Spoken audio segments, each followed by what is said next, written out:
Welcome to VSB News Online for Thursday, November 6th. I'm Peter Cattell. The forecast of gale force winds and rain has led tomorrow's official opening of Parliament and the delivering of the throne speech being moved indoors to the Senate chamber for the first time in 15 years. As a consequence, only members of the House, the Senate, and invited dignitaries will be permitted to attend the proceedings, but the public will be able to watch the live televised proceeds on CITV, on both Cablevision Channel 2 and WOW Channel 102, while VSB 1450 AM Gold will provide a live radio broadcast starting at 10:45 a.m. He came to Government House as a fresh new face in politics, and today Victor Eugene Robert Ball was sworn in as the new One Bermuda Alliance Senator and Junior Minister for Tourism and Transport. With his parents, his wife Katrina, and two sons, Elijah and Enoch, looking on, he was congratulated by the Governor and Premier, and afterwards took a few moments to speak with VSB News' Charles Webb. You started to get second thoughts, didn't you, with all that signing right there? Congratulations. I am ecstatic here today to be able to welcome Senator Ball to our One Bermuda Alliance government team. We've had some exciting changes over the past couple of weeks with a fantastic candidate in constituency 33, and now a fresh new face on the political scene in Senator Ball.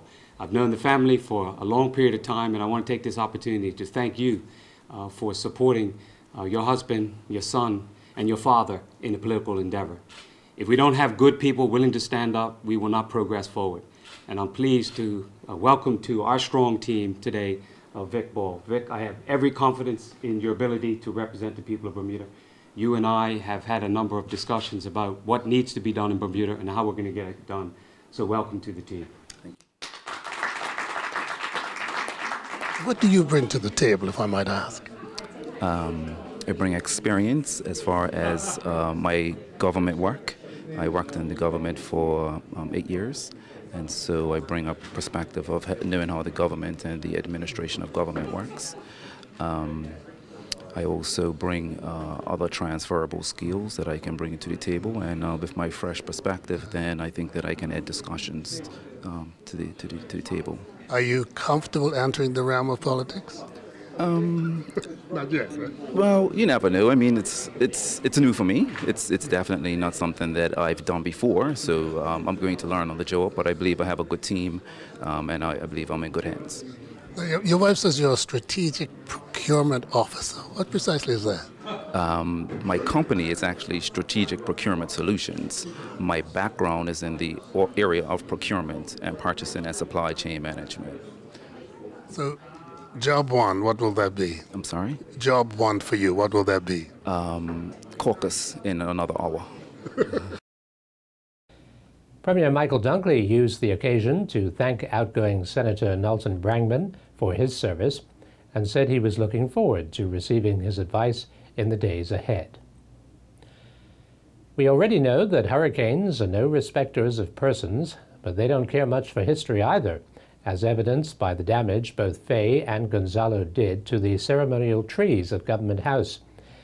They vented their anger on stately palms planted by princesses, presidents, and prime ministers, and completely destroyed an undated old Bermuda cedar tree. As for a palm planted by Emperor Haile Selassie, gone, as lamented by Parry Phillips, a visiting horticulturist from London's Kew Gardens, and the governor's wife, Margaret Ferguson. Unfortunately, this tree can't be resurrected because palms have a single shoot, and once that terminal shoot is broken, there's no way they can be put back together again. So the twisting effect has wrecked that particular palm planted by Haile Selassie, which is a terrible shame. But we will collect some seed off it at a later date, well, as soon as possible, to sow at Tula Valley. So we will have other plants coming along. So if the shoot came out of a cedar tree, that is possible to be resurrected? Absolutely, yeah. We've been doing quite a lot of work here at Government House on the cedar trees, everything from taking out and thinning the branches out to making them less resistant to the next storm or whenever it is, to making them a little bit less tolerant. And also, as we thin out that sail effect, we reduce the wind resistance, and the cedars will come back, because even if they're blown out of the ground, we can actually pull them forward, put some soil over them, water them in, give them some fertilizer, and they look good. I'm amazed at what can be put back together again. I mean, as you've heard already, we've lost the Haile Selassie tree, but there are a lot of other trees that have really done very well, and with a bit of care, we've managed to put them back together. Ones that we have lost were a palm planted by Princess Anne in 2009, and we think we probably have lost, but we're crossing our fingers, a royal palm that was planted by the Duke of Kent in 1928. All but a tiny little piece of efflorescence landed in the middle of the tennis court. But it's still standing, so we're hopeful about that. But immediately to my right here, we've got a palm that was planted by the Duke of Edinburgh, and that's now staked and put back together. And a lovely small princess palm that was planted for the birth of Prince George 2 years ago, and that's survived. Tired of seeing Bermuda's lovely parklands looking like a shattered jungle? Then you will be pleased to hear the staff at the Parks Department have been performing miracles, as VSB News' Adrian Smat reports. Now that the Parks Department has completed most of the major clearance works to roads and schools, specific crews have been assigned to clear primary and secondary roadways and commence work on the devastated parklands.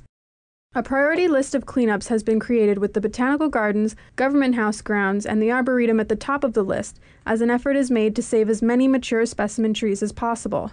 Sections of the Botanical Gardens and the Arboretum have been reopened to the public, and work has begun at Crow Lane Park, Loyal Hill Community Field, Clearwater Beach, Painters Road Park, and the Railway Trail.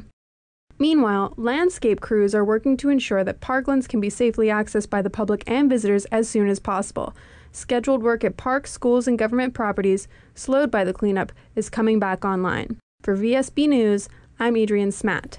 There are sure to be matters of considerable variety written into the throne speech with which the Governor, George Ferguson, addresses Parliament tomorrow, including jobs, the economy, and our youth. But the environmental group BEST feels that matters pertaining to the environment have their place as well. VSB News' Brian Darby explains. The Bermuda Environmental Sustainability Task Force, or BEST, has issued a wish list to cover tomorrow's throne speech. In it, BEST calls for Southlands to be established as a national park, for more detailed planning application information in the media, longer periods for the public to view large developments, and the insistence on environmental impact studies in sensitive areas. It also calls for a national food security plan under which bees would be protected, local agriculture encouraged, and the use of pesticides and herbicides put under review. BEST would also like to see the scope of the Blue Halo extended, fishing limits enforced, boatyards inspected for the release of toxic chemicals, and Pembroke Canal made healthier. Brian Darby reporting for VSB News. We'll have more news coming right up after this. Save $2 on 12-ounce bags, all varieties, Dole salads, just $3.99. Great on the grill, fresh Purdue chicken leg quarters, only $1.59 per pound. Chef Boyardee microwave meals, 7.5-ounce tubs, only $1.79. Save 85 cents on Heinz ketchup, 20-ounce easy squeeze bottle, only $3.29. Drink the real thing, regular diet 1-liter bottles of Coca-Cola soda, only $2.19. All stores open until 10 p.m. for your shopping convenience. Bermuda's inflation is continuing to rise, reaching 2.4% in September after having recorded 2.1% in August and 1.9% in July. The health and personal care sector remained the largest contributor, with its annual increase in September measuring 5.9%, and transport and vehicles rising 4.4%. Food managed a 3.3% increase, while local private school fees went up 3%, and electricity cost residential consumers 2.7% more. The Regulatory Authority for the Telecommunications Industry is recommending to government that the fee being paid by the holders of integrated communications operating licenses be reduced to 1.55% of earned income, which would represent a decrease in fees of approximately 11%.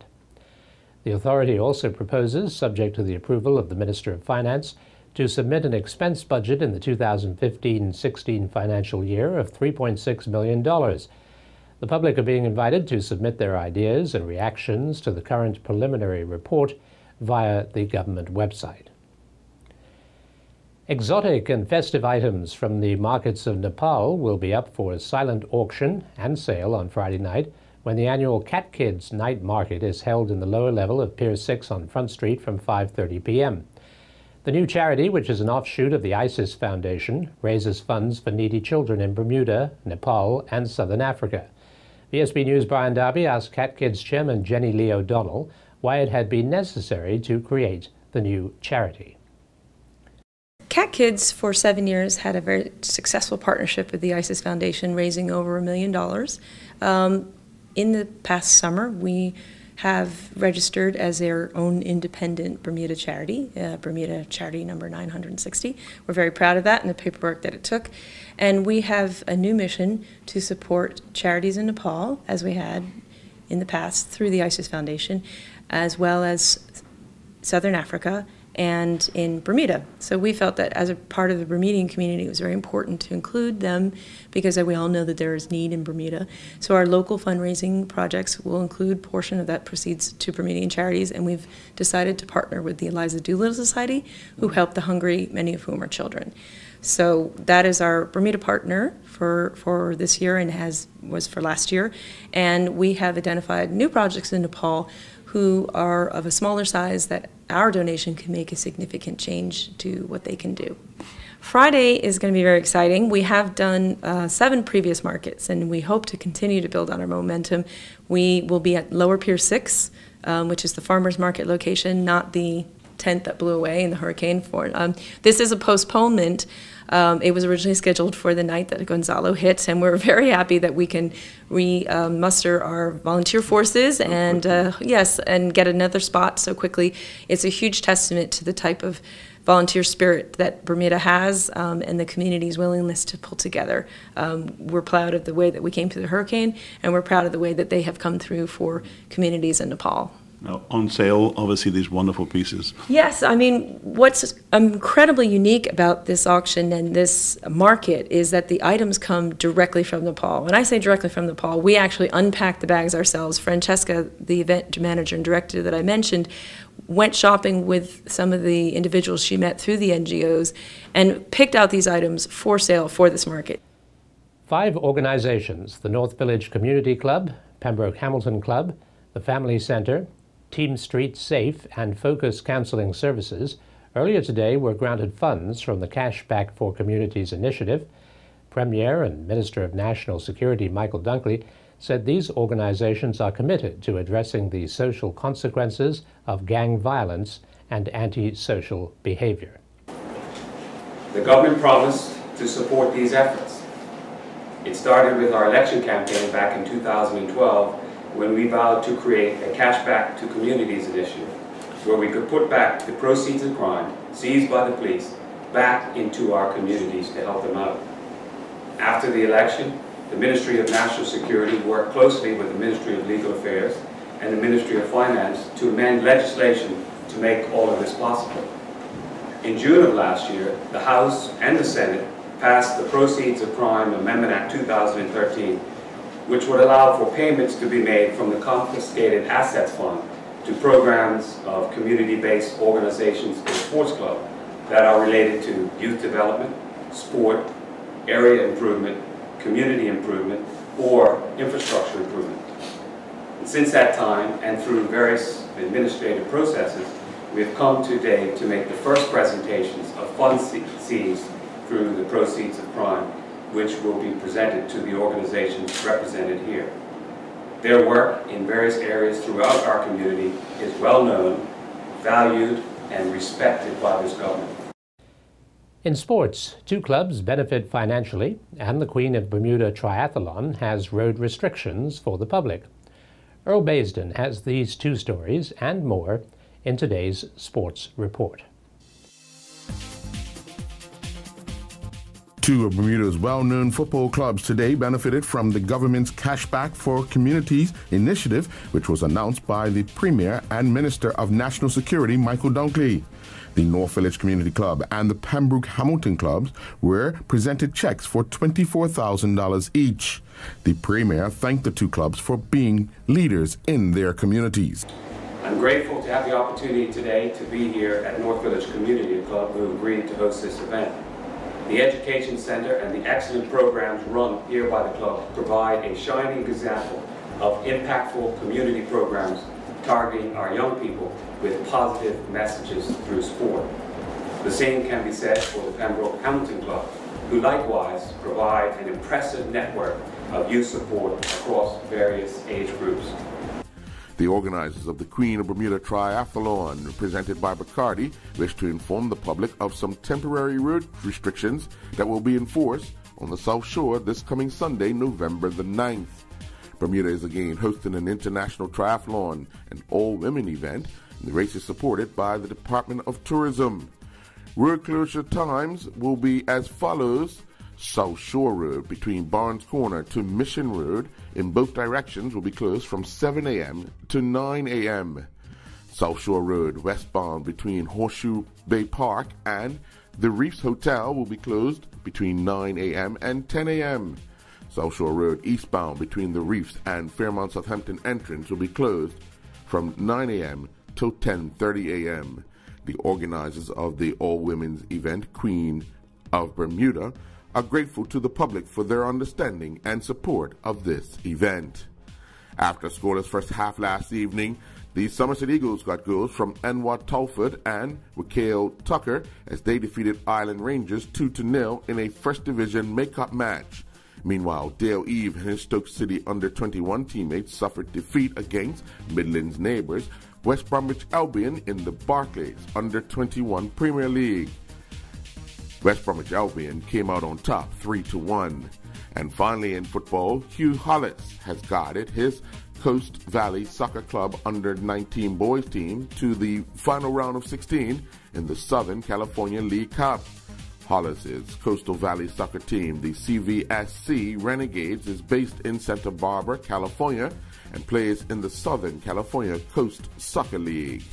A day after picking up their first win, Bermuda could not take to the court to continue playing in the second edition of the ITF GSDF 12 and under Team Masters Tennis Tournament going on in Mexico due to rain. The Sal One Island Basketball League continued inside the Summersfield Academy Gymnasium last evening with a men's doubleheader. A total of 82 points was scored in the opener as the Crossfire Ballers defeated the Rimrockers 50-32. Jason Simons hit a league record 9 3-pointers on his way to 29 points to lead the Crossfire Bowlers to victory, while Ronald Bushner scored 8 points for the Rimrockers. In the nightcap, the Sky Force defeated the Court Kings 60-45. Marcus Robinson scored a game-high 18 points for the Sky Force, while Jamie Purcell scored 13 points for the Court Kings. A late drop goal by replacement fly half Simon Humberstone claimed victory for Ponty Pride in a game which Burnley Toms and his determined Badwash Rugby Club teammates battled hard and deserved at least the losing points they earned. Ponty Pride emerged victorious 16-13. In commercial league bowling action at the Warwick Lanes, it saw BTC defeat the Spinners 4-0. Sweet Life defeated the Braves 4-0. Guard Do It Best defeated the Sunset 4-0. Double Trouble got past the BPS Blue Lanterns 3-1, while the match between the Alley Pals and Team Work, as well as the Superstars and Team Unsponsored, both ended 2-2. I'm Earl Beeston reporting for VSB Sports. Thanks for watching VSB News Online for Thursday, November 6th. I'm Peter Kittel.